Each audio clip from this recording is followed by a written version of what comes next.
Hello and welcome to another episode of the Big Money Stylist Podcast. I'm Danielle and I have a guest with me today who actually works at DKW Styling Salon, Miss Catherine. I don't know, what is your last name again? Rainer. I knew that. I was like, went to a brain fog and I started like panic. I was like, shit, what's your last name? What's your last name? So I've never done a podcast with you before. No, I've never done a podcast. You've never done a podcast? Okay, you have to lean really close to the mic. Otherwise, you'll sound like really far away and echoey. So like you have to be like right up on the mic. Oh, I love this. Okay. As long, I mean, you don't want the mic like right in front of your face, but you know. And my podcast studio is set up kind of differently because it's like we're sitting right next to each other. So it's like I always feel like I'm like talking to you guys, the audience, and then I'm like most traditional podcasts, it's like talking to each other. But this specific podcast I like to use to share information with hairstylists specifically, more on like just like mindset of how I got to the level of success I did as an artist, because I think that in our industry, artists are just kind of, we're artists. We're just like, we're good at the art. And then we're like, I can't figure out why I can't get more leads, because you're an artist. You're not great with marketing and sales.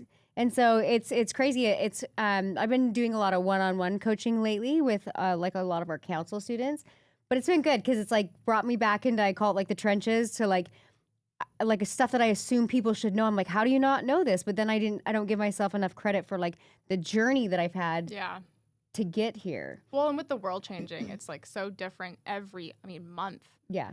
Every month it's like a new trend, a new like way of doing things. So it almost like keeps you in the thick of it. Like what's working, what's not. Yeah. That was actually one of the biggest conversations I had with a student today. Is I was like, she's like, I can't get enough leads. I go, well, what worked 5 years ago doesn't mean it's going to work today. No. And everybody's noticing the same things with social media. They're like, oh, it's slowing down. I'm like, because we're in an oversaturated market of social media and even like messaging and marketing. So you've got to like do it differently. So whatever you're doing, if you're just doing you're doing the same stuff and you're not seeing new leads come in, then you got to change it. You got to course correct. Yeah. Well, and I don't know. I have like a weird like viewing of like the art of being a hairdresser, because I personally feel like we're artists. We want our shit to be seen. Like, we want to put ourselves out there, but it's about like giving ourselves permission to put it out there and to be like, oh, look at my stuff. Look at guys, I made this stuff. It's like more of like, oh, but you're supposed to be humble and be like, you can't be better than anybody else because we all love each other. It's like, put yourself out there, but not too much. Yeah. It's like, we do love each other. We do want to lift people up, but it's also like, no, like I did this shit. I think it's kind of comes down to like right now, we're having to be a little bit more aggressive. I think when social media started and the algorithms and everything, it was like your stuff was being seen more. And I always say it was almost a little bit easier to make money. Yeah. And now, like, because we're in an oversaturated market, it's like hard, and you have to really become this different person. I was coaching a student and the other weekend, and she's like, I'm like, hey, you need to do this and this and this. And she's like, I want more people, and I want people that want a luxury service. And her comment basically was like, but I don't want like, what did she say? She goes, I want more people that will, like chill people that have money. I'm like, you just to me said that all people that have money are assholes. Yeah. I was like, guess what? There's broke people that are assholes, and there are people that make money that are assholes. I go, are you an asshole? And she's like, no. And I'm like, and do you want to become more successful? And she's like, yeah. And I'm like, well, I hate to say this, but at some level, you kind of got to let the asshole out to have more success. And that doesn't define you. That doesn't mean you are an asshole, but like you have to be able to be willing to like go to the next level in order to get to that success. Yeah. How do you feel like when you came to work at DKW, did like we push you out of your comfort zone? I was definitely pushed out of my comfort zone. I feel like I almost also like backed up because I was like self-evaluating almost too much rather than just like doing it. And I feel like as artists, we do like overanalyze, underanalyze, and don't do enough all at the same time. I think it's almost like you shut down and don't like you're like taking it all in, but you're almost like, oh, this one's not good enough. I'm not going to post this. Or like you're so hard on yourself. And it's so funny. I don't know if you feel this way, but it's like, how do you expect to get good at something if you don't just do it?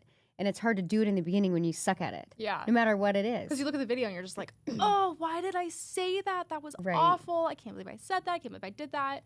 But I was telling one of the girls at council, and I was like, be delusional. I was like, you think that these top influencers, these top hairstylists aren't like sitting behind their cameras before they post something and they're like, oh, what if people don't like it? Shocker, they are. Right. That's exactly what they're doing before they post something. But at some level, you have to be delusional and be like, ugh, everyone's going to save this. And I'm going to put that out there. And everyone's going to save it. And I'm going to do more of this because I want more of that. So I'm going to put more of that out there. I like that you just said, like, people even I think that have, like, big leads, it's like, or big followings, I would say. And, like, they're used to getting so many likes and then they don't. And their ego is like, oh, like, people don't like me. And I'm like, you just got, like, 40,000 likes on that. And you think people don't like you? I'm, like, happy that I got, like, 200. I know. Right? So perspective. Yeah. And it's like everybody goes through this same place where your ego holds you back from actually pushing content out. And if you don't put content out, you can't get better. And you can't, like, evolve as a human. You can't get better at your photos. You can't get better at communicating a message. So ultimately, like, in order to be different, you have to keep evolving as a person and almost be, like I said, like, be aggressive. Yeah. That felt like a cheer, like, be aggressive. But it's true. You have to, I say, like, go into your marketing with zero fucks given. But then go back, be able to go back and analyze what was working, what's not working. And if it's working, keep doing that. Yeah. It's like, I hate the I hate the theory of, like, just throw it at the wall and see what sticks. I'm like, that's the stupidest thing I've ever heard. Why would you just throw it at the wall and see what sticks? There's insights, there's analytics, there's trends. It's having an educated throw it at the wall and see what sticks. You know what I mean? Yeah. It's like the putting out 3 different like ideas of like markers and stuff, but they're still like pretty close and nobody's really gonna know except for you, and then you track it. Rather than the whole kitchen sink, do some plates. Start with some plates and then see where it goes. I think consistency is the biggest thing for me. I'm actually not very disciplined. People assume I'm like a very disciplined person, but I'm not. The only reason I've been able to see results is because I am consistent. And if it's working, I'm like, I will continue to do it. If I keep seeing a positive outcome, then I will continue to do it. What I won't do, if I'm doing something consistent that's not working, I literally am like, why am I doing this? I need to figure out and do the exact opposite. I always shared like a lot of my fitness journey because that was like really eye-opening for me. And I felt like forever I was like trying to put on muscle and do all these things, and like everything that I would Google and YouTube and whatever like was not working. Yeah. So I hired professionals and I did exactly what they told me to do, even though I was like, oh my God, if I eat that much, I'm going to blow up. Or if I do that, I'm going to blow up. Because I was like, if I'm doing everything in my capacity and I'm not getting the result that I want, I'm not going to continue to do this. But I'm going to find somebody to help educate me and then listen to my trainers to get the result. And then I'm going to stay consistent at what's working. And so consistency's been a big thing for me in just having progress. But it's crazy too. Like I think at some level, and I know I wanted to start the podcast like this, where it's like, hey, you got to learn to like let your inner asshole out. But it's like, I don't know. I love watching like you and other students, how you're like slowly, I compare it to a cocoon, and you're slowly coming out of your cocoon and the butterfly wings are like spreading forth, because I used to be so shy and introverted. Like if I was in a class and somebody was like, what's your name? My face would go bright red and I would just freeze and just like, be like, I don't remember my name. Shit. And now I can do podcasts and speak on stage and train. And I'm so happy that this other version of me, I allowed her to kind of come out of her shell. And I see everybody has the power and the capacity to do so. How come Garrett grilled you in the middle of the class? I came in like halfway through and I was like, what's going on? I don't know. He always seems to like look at me and pick me in the worst moments. Because you got like this is a horrible skill that you have, but it works for you. So I've been on this journey of like appreciating myself and like my journey more and standing in more of like who I am as a person. Because I have basically zero confidence. I don't know if anybody knew that, because I present forth like the fake, like fake it till you make it. That's what I was always told. But inside, like anxiety, overanalyzation, like I like paralyzing. I mean, I go home at the end of the night and I'm just like, I can't believe I just said that. I can't believe, oh my God, they're gonna think about that for weeks. They're gonna think that I am like a bitch. They're gonna think I'm an asshole. And then it's almost like getting to the point of like, no, like I said what I said, and I mean what I say.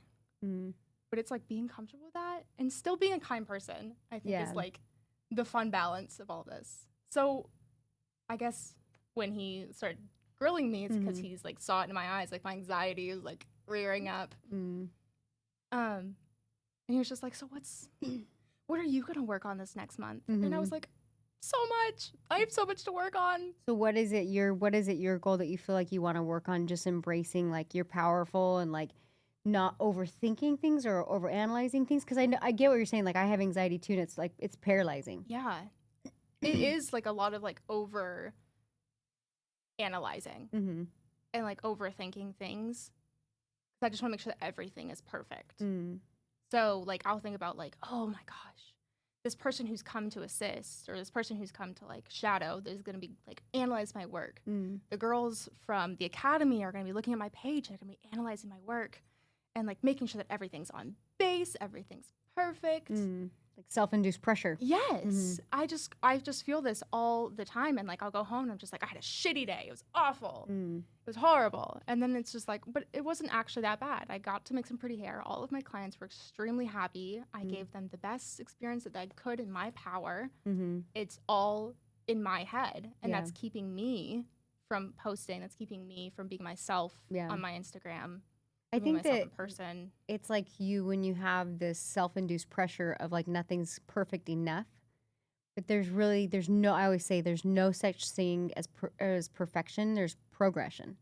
Yeah. And so that's I used to be the same way to the point where I had to do something different because Garrett and we were maybe going to get divorced. We had no money. I had 2 kids. I'm like, my skill is doing hair.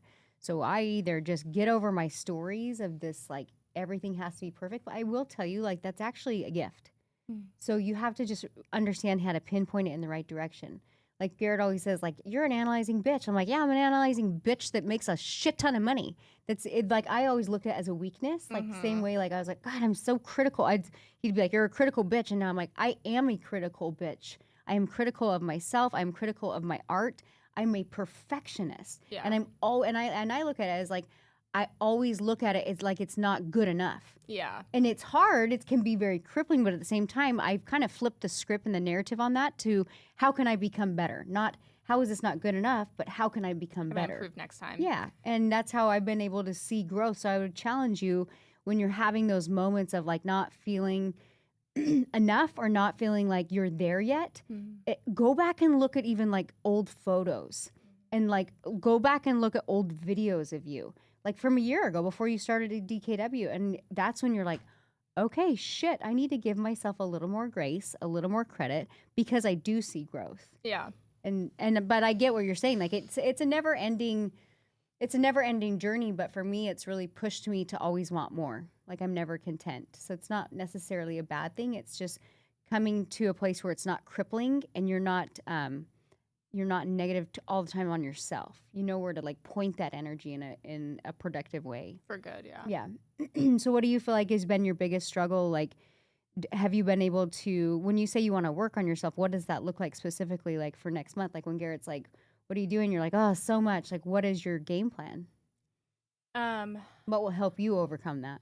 Yeah. So honestly, like this week, I think I had my favorite week of working in the salon. Oh, good. Because I took that energy that I had from that conversation, that live, and I really made sure that all of my clients had the best time and the best experience that they could while I was still very focused. Like if I felt like I didn't have the bandwidth to be able to entertain them and do hair at the same time, I'd be like, hey, Raquel, come over here and tell them about your trip to Italy. Yeah, somebody fill in the space. Yes. And honestly, like, I think just having that skill and I would just be like, oh, like you're processing. I'll be back in a minute. I can't wait to like see photos of your dog. And like, do you want a bubbly? Do you want some Prosecco and some chocolate? And just like keeping everything really light for them. So at the same time, I was keeping my mind so busy that I didn't have time to like overanalyze and overthink about what Mary's doing, what Katie's doing. Like I didn't have time to because I was making sure that they were having the best experience that they could. And like looking at my photos, they all look so happy and my photos have come out better than they ever have because I was just so present in the moment for the first time, really. Yeah, I think that's a skill that is hard in the beginning of doing hair is entertaining the guest. Not necessarily, when I say entertaining, it's not talking their ear off, but like I always say, read the room. Yeah. Like make sure they're comfortable, they're taken care of, it, but also like focusing on your art. And it's like you almost have to flip into 2 different like mind shift, like two different people. And like, that's why by the end of the day, hairstylists are just fucking exhausted. Oh my God. Like, Drive home with no music on. Exhausted because you're thinking of 75 million things at once while like thinking about the toner, while making sure they're taken care of, all while at the same time just smiling. And like, by the end of the day, you just feel like a fucking crazy person. You're like, I'm not gonna make it. And then you get home and you're depleted, and then you're supposed to go make dinner for your kids and entertain your husband. You're like, fuck it, I want to have a glass of wine and I want to go to bed. Yeah. But it's crazy though. Like I always would tell clients, like, if I was like super exhausted, I would just flat out tell them, I'd be like, I would just say, hey, like, sorry, I'm not real talkative today. I'm like just kind of really focused on your hair. But if you need anything, please let me know. And as long as you say that to them, like, because I think clients feel obligated. They need to talk to us too. Mm-hmm. And you're like, dude, neither of us want to talk. Like, it's fine. You can still have a great experience. If the conversation happens naturally, great. But that's one of the things that I learned is I would just say, like, I would almost give the client permission that, like, if they didn't want to talk, I'd say, like, hey, like, I'm going to really be focused on your hair, but let me know if you need anything. Mm-hmm. And then I just kind of wait. It's funny because I go get my lashes done down the street and they just like, I just don't want to talk. And so, like, they'll ask me questions, but I make it really clear. Like, I'm like, I'll respond, but then I'm just quiet. I'm like, this is like my meditating time. My eyes are closed. I'm like, so they just know. They know that I'm like that client that doesn't talk. I swear I'm the worst client. Like, the girls do my hair and I don't say a single thing. Yeah. I'm just like, just do whatever. I'm fine. Yeah. I'm sitting here for the first time still in months. Yeah. But I just wanted you to kind of remember, like, to focus on the art and make sure the client is good, but don't be too hard on yourself if, like, you didn't chat their ear off, if that makes sense. Yeah. You know what I mean? Yeah. And I think too, like, you'll get to this place where, for me, it was just if I would connect with clients rather than talk to clients. Does that make sense? Yes. So I would, like, if it felt organic and they were sharing a story and I felt like it was something I could connect with, then I would, like, talk. But if there was nothing that if I felt like we were just talking about how's your day and how's this, like, I just don't talk. Service level I'm shit. like, yeah, I'm like, I just don't talk. Yeah. I'm like, I'm good.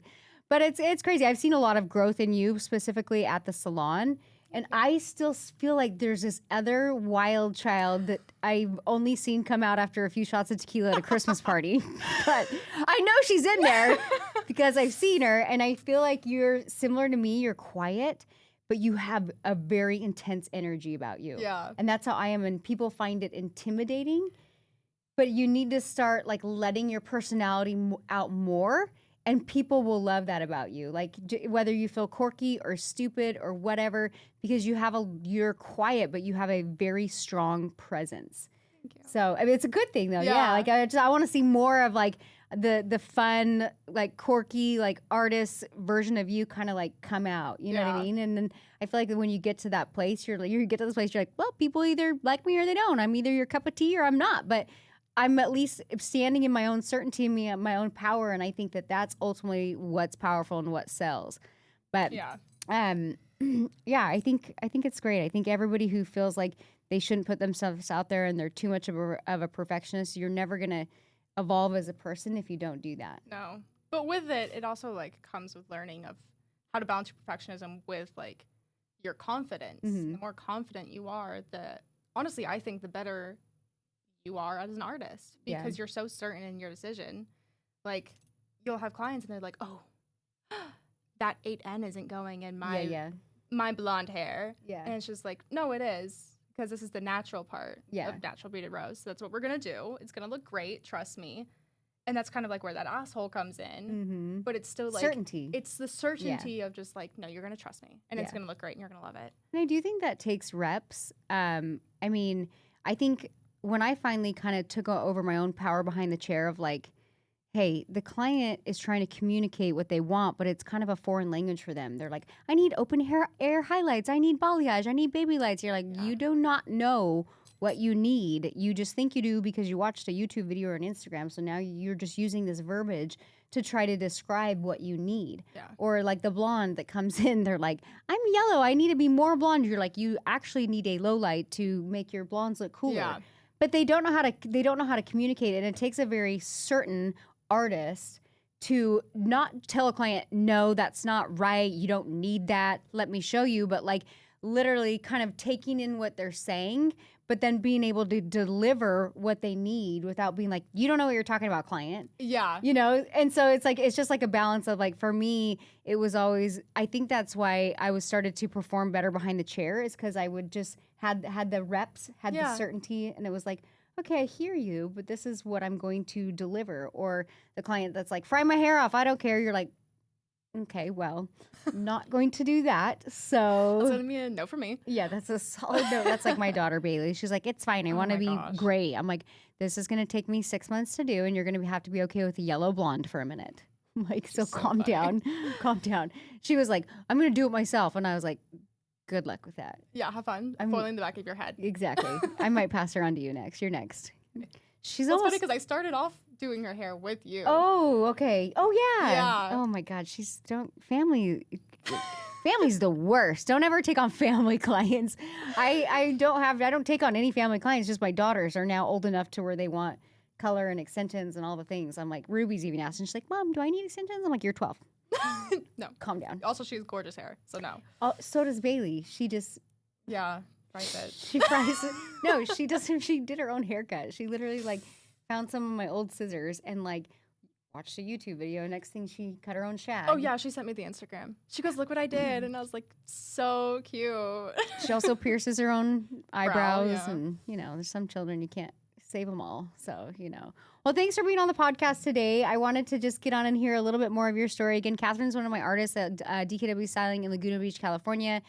She's an amazing artist, and I think that sometimes artists, they don't give themselves enough credit for how good they are. And so if you're that artist and you're listening to this podcast and you're like, I'm that artist that like doesn't put anything out there and I'm nervous, I want you to consider that by putting stuff out there, don't be too hard on yourself. Stay consistent and be able to give yourself feedback on how to become a better artist or how to become better communicator with your clients or whatever it is. But the worst thing you can do is not do anything. So start today, put yourself out there in the intention to learn and grow and not be perfect, but to progress. So, all right, you guys, thanks for listening to another episode of the Big Money Stylist Podcast. I haven't done a new one in a hot minute, but we're going to try to get back consistent every Tuesday. If you're interested in my education, go to mbr.education to learn more. We have an online course for hair extensions, and then we have an academy program that is a 1-year program for business marketing, sales, and the art and science of natural beauty rose. So that's my spiel. That's my pitch. Again, go to mbr.education for more information, and we'll see you next week on the Big Money Stylist Podcast. Bye.